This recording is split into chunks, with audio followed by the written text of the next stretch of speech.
Okay, everyone, today we are going to be going over the distributive property.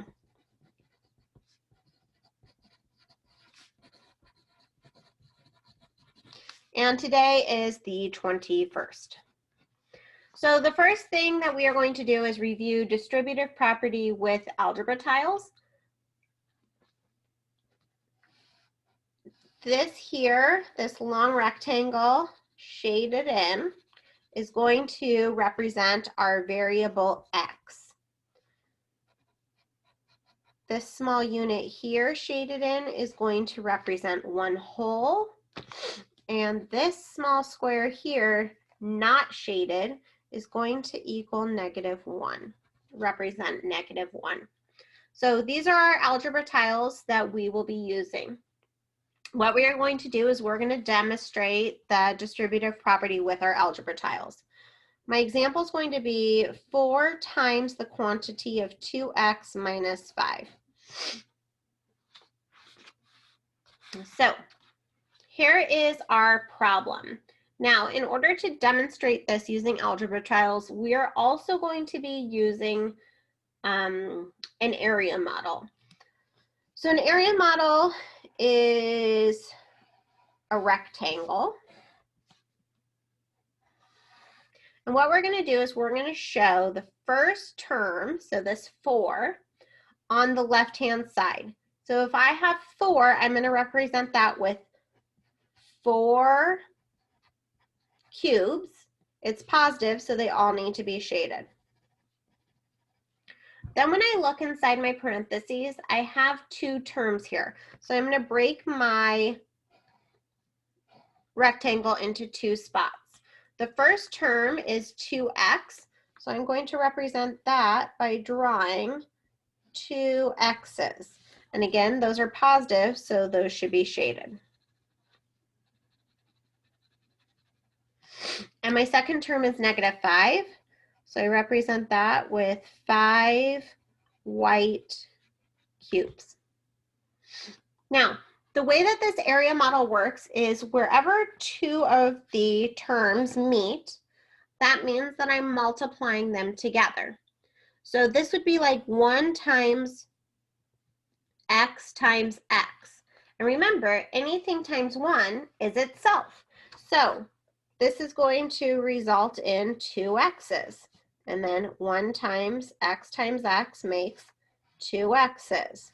1 times x makes 2 x's. Now, these should be shaded in.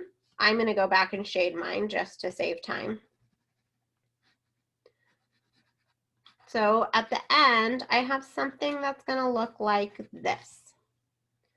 Over on this side, it's going to be the same thing. I have 1 times a -1. So that's going to give me -1. And then 1 times -1. So each time I multiply this row inside this column, it's going to result in 5 -1s.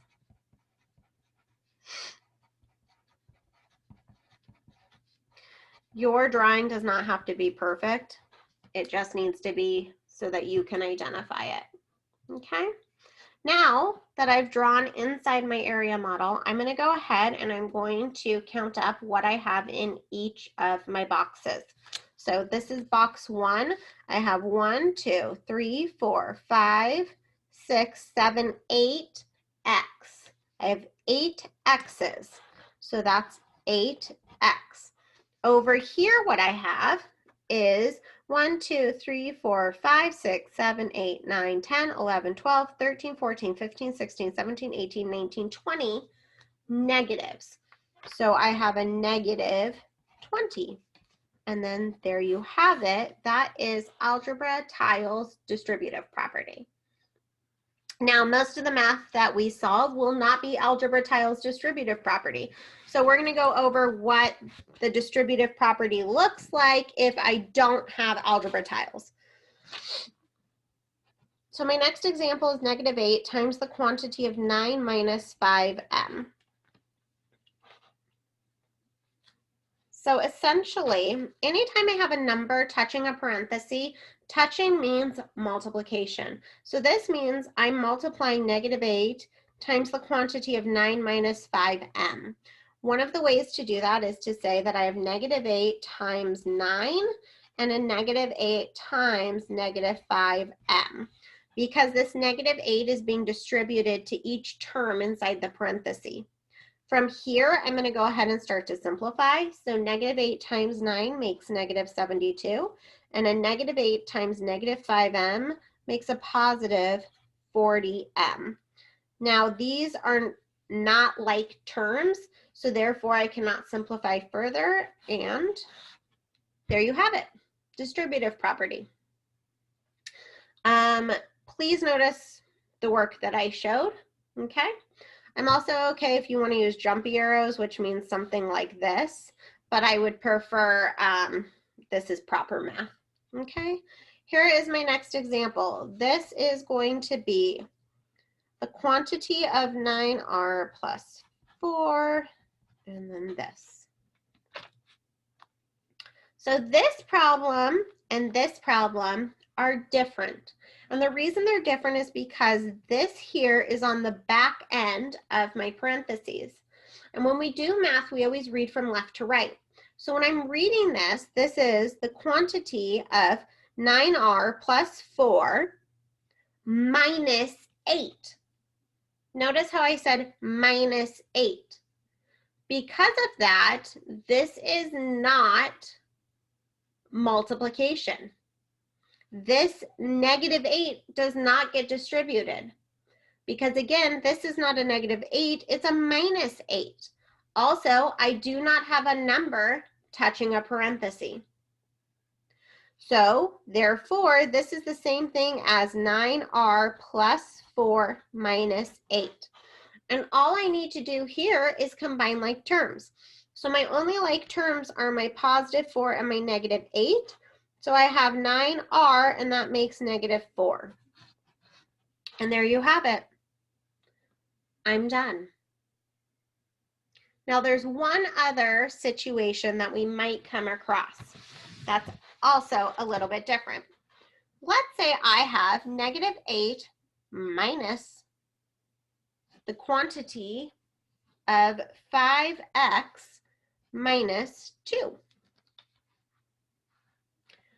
Can you go back a little bit to like the last page? Yeah, I can show you when I'm done, okay? So here, what I have, again, is a -8 minus the quantity of 5x minus 2. Now, something unique is happening here. And the unique thing that's happening is that I have an invisible 1. That's really important that I can identify. So, this is -8 -1 times the quantity of 5x minus 2. Remember, anything times 1 is itself. So technically, in front of any set of these parentheses, we always have a 1, right? We just don't see it. It's invisible because we don't need it. This negative, though, does go along with a 1. Now, this is important because I need to know that this -1 is being distributed into my parentheses here. So this is like -8, and then I'm going to say plus -1 times 5x plus -1 times -2. This step here is me showing that I distributed the -1 and I distributed the -1. So from here, I'm going to simplify again. I have -8. This makes a negative, I don't know why I just put 6. Geez Louise. -5x. And this here makes a positive 2 because a negative times a negative is positive. Now I'm going to look to combine like terms again. So my like terms would be this -8 and this positive 2, which is going to give me a -6. So my final answer should be negative 5x minus 6. And there you have it. So right there is the distributive property, and that is what we will be working on.